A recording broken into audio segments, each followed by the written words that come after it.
எங்க அமிர்தா, நான் போறேனா இல்லையேன்னு பார்க்க வந்தீங்களா? இல்ல நிஜமாவே போறேனேன்னு ஏக்கத்துல பார்க்க வந்திருக்கீங்களா? இது பாருங்க அமிர்தா, நீங்க என்ன எவ்வளவு வெறுத்து ஒதுக்குனாலும் என் மேல கோவப்பட்டாலும் நான் கடைசி வரைக்கும் உங்களை காதலிச்சுக்கிட்டே இருப்பாங்க. ஏதோ கோவத்துல நீங்க என்ன 4 வார்த்தை சொல்லிட்டீங்கிறதுக்காக உங்க மேல எனக்கு இருக்கிற காதல் கொஞ்சம் கூட குறையவே குறையாதுங்க. உண்மைதான் அமிர்தா, நீங்க பிறந்தது எனக்காக தாங்க. அதே மாதிரி நான் பிறந்தது உங்களுக்காக தானே நினைச்சு லவ் பண்ணிட்டு இருக்காங்க. நமக்குள்ள இருக்கிற இந்த உறவு 7 ஜென்மத்து உறவுங்க. உங்க கழுத்துல 3 முடிச்சு போடுறதுக்காக இந்த ஜென்மம் மட்டும் இல்ல 7 ஜென்மமும் காத்திருப்பாங்க. என்ன இந்த அர்ஜுன் எவ்வளவு சொன்னாலும் காதல் காதல் என் பின்னாடியே சுத்திட்டு இருக்கான். காதலிக்கிறத விட்டா உலகத்துல வேற எதுவும் தெரியாதா? கண்ணா தெரியல, வேற ஏதாவது பொண்ணை பார்த்து அவ பின்னாடியே சந்தோஷமா சுத்த வேண்டியதானே. இவர்கிட்ட இருந்து நான் இப்படி தப்பிக்கிறது? நான் எவ்வளவு திட்டினாலும் என் பின்னாடியே சுத்தி சுத்தி வரேன். மறுபடியும் என் பின்னாடி வந்தோன்னா அதுக்கப்புறம் இந்த அர்ஜுன் என்னை பார்த்தாலே ஓடுற மாதிரி பயமுறுத்தி விட்டுருவேன். என்னங்க அமிர்தா, அந்த பக்கம் திரும்பி நின்று பேசுறதுக்கு பதிலா இந்த பக்கம் திரும்பி என்ன பார்த்து பேசுங்க. ஏன் அமிர்தா காதலிக்கிறேன்னு சொன்னா மூஞ்சி திருப்பிக்கிறீங்க? எல்லா வகையிலையும் நான் உங்களுக்கு சொல்லி பார்த்துட்டேன். எப்படி எல்லாம் கெஞ்சணுமோ அப்படி எல்லாம் கெஞ்சியும் பார்த்துட்டேன். நிச்சயமா உங்க மனசுல என் மேல காதல் வர அளவுக்கு அந்த ஆண்டவன் நிச்சயமா ஏதாவது பண்ணுவான். அப்ப நீங்களே இந்த அர்ஜுனோட சுண்டு விரலை புடிச்சுக்கிட்டு அக்னிய வலம் வந்தே தீருவீங்க.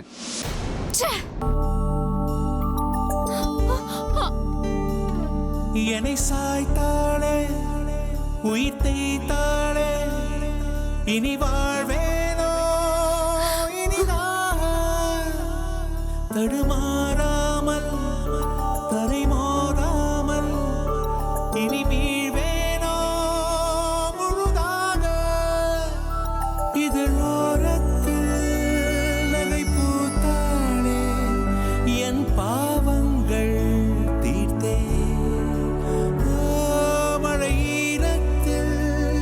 நனையாமல் நான் வெளியேறத்தான் பார்த்தேன். நடக்கிறவரை நகர்கிற தரை அதன் மேல் தவிக்கிறேன். விழிகளின் பிழை விழுகிற தீரை அதனால் திகைக்கிறேன்.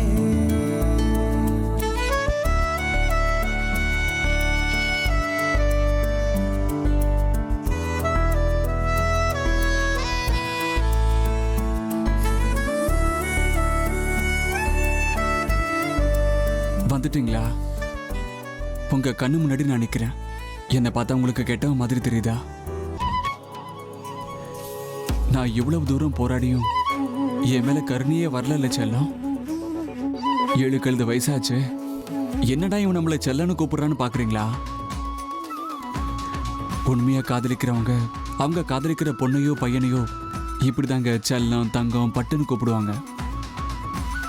வாங்க என்னை கட்டி பிடிச்சுக்கோங்க. இவ்வளவு நாள் காத்திருந்ததுக்கு எனக்கு ஸ்வர்க்கத்தை காட்டுங்க.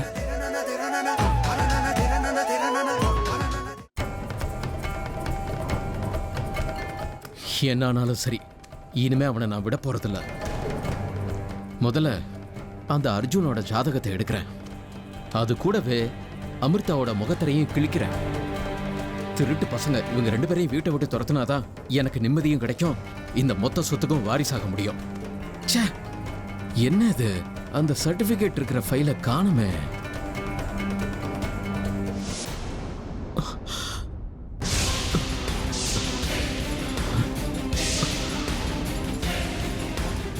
சித்தப்பா, என்ன தேடுறீங்க? அதுவும் இந்த நேரத்துல? அது விக்ரம், அர்ஜுனோட சர்டிபிகேட் எனக்கு வேணும், அதான் தேடிட்டு இருக்கேன். அர்ஜுன் சர்டிபிகேட்டா? அது ஏன் இங்க இருக்க போகுது? அவங்க வீட்டுல தானே இருக்கும். ஐயோ, நான் இங்க தேடிட்டு இருக்கிறது அவனோட ஒரிஜினல் சர்டிபிகேட் இல்லப்பா. உங்ககிட்ட வேலைக்கு சேரும்போது கொடுத்துருப்பான் இல்லையா, அந்த காப்பியை தேடிட்டு இருக்கேன். அதை எதுக்கு சித்தப்பா இங்க தேடிக்கிட்டு இருக்கீங்க? அது ஆபீஸ்ல இருக்கு. சின்ன மாமா, அர்ஜுனோட சர்டிபிகேட்ஸ் உங்களுக்கு எதுக்கு? என்னம்மா இப்படி கேக்குற? இந்த அர்ஜுன் பெரிய ஃப்ராடா இருப்பானோன்னு எனக்கு சந்தேகமா இருக்கு, அதான் செக் பண்ணிட்டு இருக்கேன். இந்த புழுகு முட்டை அர்ஜுனு உண்மையா போலியான்னு கண்டுபிடிக்கிறேன். சித்தப்பா ப்ளீஸ், அர்ஜுனை பத்தி இந்த மாதிரி எல்லாம் பேசாதீங்க. அவன் ரொம்ப நல்ல பையன். அவனை பத்தி இப்படி எல்லாம் பேசுறது தப்பு. ஆமா சின்ன மாமா, அர்ஜுன் தம்பிக்கு பொய் சொல்றது, ஏமாத்துறது இந்த மாதிரி குணங்கள் எதுவும் இல்ல. நீங்க இப்படி சும்மா சும்மா அவர் மேல பழிய போடுறது என் மனசுக்கு என்னவோ சரியா படல. அது சரி, நீங்க எதுக்காக இப்போ அர்ஜுனை ஃப்ராடுங்கறீங்க? அப்படி என்ன ஃப்ராடு தனத்தை அவன் பண்ணிட்டான்னு சொல்லுங்க. என்னது, என்ன பண்ணிட்டானா? தக்ஷக வனத்துல அன்னைக்கு அமிர்தாவை பார்த்தேன்னு என்கிட்ட வந்து சொன்னான். ஆனா உங்ககிட்ட அப்படி எதுவுமே சொல்லலன்னு பொய் சொல்றான். சின்ன மாமா, அர்ஜுன் உங்க பேச்சு கேட்கலன்றதுக்காக இப்படி அனாவசியமா அவன் மேல பழிய போடுறது நல்லா இல்ல. ஐயோ, எப்படி உங்க 2 பேருக்கும் புரிய வைப்பேன்? என் பேச்சை ஏன் நம்ப மாட்டேங்கிறீங்க? இல்ல, உங்ககிட்ட போய் சொல்லி நான் என்னமா சாதிக்க போறேன்? தயவு செஞ்சு என் பேச்சை நம்புமா. அர்ஜுனோட கேரக்டர் சரியில்லை. அது மட்டும் இல்ல, அவன் அமிர்தா கிட்ட பேசுற விதமும் சரியில்லை. எனக்கு தோன்றது என்ன நல்லாவே தெரியுது. அவன் ஏதோ மனசுல திட்டம் போட்டுதான் இந்த வீட்ல வேலைக்கு வந்து சேர்ந்திருக்கான். சித்தப்பா, அர்ஜுன் எப்படிப்பட்டவன்னு எங்களுக்கு நல்லா தெரியும். சும்மா அவனோட கேரக்டரை ஸ்பாயில் பண்றதுக்கு முயற்சி பண்ணாதீங்க. அவன் கூட பழகி இருக்கோம், எங்களுக்கு தெரியும். ஐயோ, என்னப்பா இப்படிலாம் பேசிட்டு இருக்க? நான் உனக்கு சித்தப்பாடா. நான் சொல்றத கேளுங்க. அந்த அர்ஜுனும் அமிர்தாவும். சித்தப்பா, இங்க பாருங்க, ஒருத்தரை பத்தி தெரியாம அவங்கள ஃப்ராடுன்னு சொல்லக்கூடாது. உங்க பேச்ச கேட்கலன்னா அர்ஜுனை பத்தியோ இல்ல அமிர்தாவை பத்தியோ நீங்க சந்தேகப்பட்டா நான் சும்மா இருக்க மாட்டேன். சொல்லிட்டேன், எனக்கு அது பிடிக்காது. சரோஜா, வா போலாம்.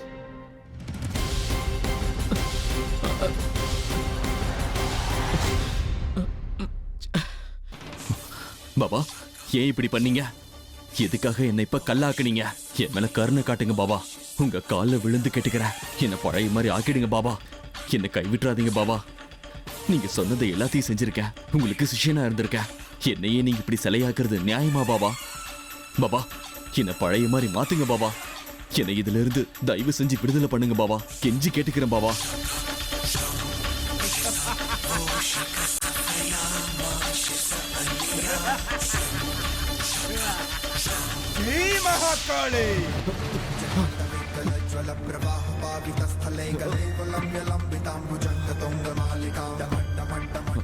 இதுதான் கடைசி தடவை ருத்ரா. இனிமே உனக்கு கருணை காட்ட மாட்டேன். மறுபடியும் இதே மாதிரி இன்னொரு சந்தர்ப்பத்துல என்ன அவமானப்படுத்தி பேசினா உன்னை பாறையா இல்ல சாம்பலாக்கிடுவேன். அதுக்கப்புறம் நம்மள படைச்சவன் அந்த பிரம்மனே வந்தாலும் உன்னை காப்பாத்த முடியாது. ஞாபகம் வச்சுக்கோ. தயவு செஞ்சு என்ன மன்னிச்சிருங்க பாபா. நான் அப்படி பேசியிருக்க கூடாது. தப்பா நான் ஒத்துக்கிறேன். ஆனா நான் மனசுல ஒண்ணு நினைச்சுக்கிட்டு தான் அந்த மாதிரி எல்லாம் பேசினேன். என்ன சொன்ன? தப்பா நினைக்காதீங்க பாபா. உங்களுக்கு கோவம் வரவழைக்கணும்னு தான் நான் வேணும்னே அந்த மாதிரி பேசினேன். இத்தனை வருஷமா உங்க சிஷ்யனா நான் உங்க கூடவே இருந்திருக்கேன். ஏன்னு தெரியுமா பாபா? நீங்க விசேஷமான சக்திகளுடைய பெரிய ஞானிங்கிறதுனாலதான். உங்க சக்திகள் எவ்வளவு பலமானதுன்னு எனக்கு தெரியும் பாபா. ஆனா உங்க சக்திகளை நீங்க சரியா பயன்படுத்துறது இல்லைங்கிற ஆதங்கம் எனக்குள்ள இருக்குது பாபா. அந்த நாகராணி மேல உங்க சக்திகளை நீங்க சரியான முறையில பயன்படுத்தி இருந்தா இந்நேரம் அவன் நம்ம கட்டுப்பாட்டுக்குள்ள வந்திருப்பா. இல்ல ஒரே அடிய செத்திருப்பா. நீங்க மனசு வச்ச அந்த நாகராணி உங்களுக்கு தூசு பாபா. புழு பூச்சியை கொல்ற மாதிரி அவ உயிரை நீங்க சுலபமா எடுத்துருவீங்க. உண்மைதான் ருத்ரா. நீ சொன்ன மாதிரியே ஒரு நொடியிலேயே அந்த நாகராணியை என் கட்டுப்பாட்டுக்குள்ள கொண்டு வர சக்தி எனக்கு இருக்கு. ஆனா செடியை விட மரம் பெருசு, குருவியை விட கழுகு பெருசு. அதே மாதிரி என்னை விட சக்திசாலிகள் இந்த பூமியில இருக்கத்தான் செய்றாங்க. அதே மாதிரிதான் இந்த நாகராணி. இவ ஒரு ராஜநாக ருத்ரா. ஆனா அதுக்காக நீ திரும்ப திரும்ப என்ன அவமானப்படுத்தி பேசினா நான் சகிச்சுக்க மாட்டேன். நான் ஏன் உங்களை அவமானப்படுத்துற மாதிரி பேச போறேன் பாபா? அப்ப செத்து கிடக்கிற அந்த நாகராணி தேகத்தை நான் பார்ப்பேன். என் 2 கண்ணால பார்ப்பேன். இன்னைக்கே பார்ப்பேன். எப்பவும் இந்த மாதிரி கனவு வந்ததே இல்ல. இன்னைக்கு இப்படி ஒரு கனவு. அப்படின்னா உங்களுக்கு ஏதாவது பிரச்சனை இருக்கா? இல்ல ராஜி, காட் ப்ராமிஸ். வீட்டுக்குள்ள பாம்பு வர்றத நான் என் கண்ணால பார்த்தேன். பாம்பு பார்த்த மாதிரி இருந்ததேமா. இந்த பக்கம் தான் போன மாதிரி இருக்கு. எனக்கு கோபம் வந்தா நான் எத்தனை பேரை கொல்லுவேன் எனக்கே தெரியாது.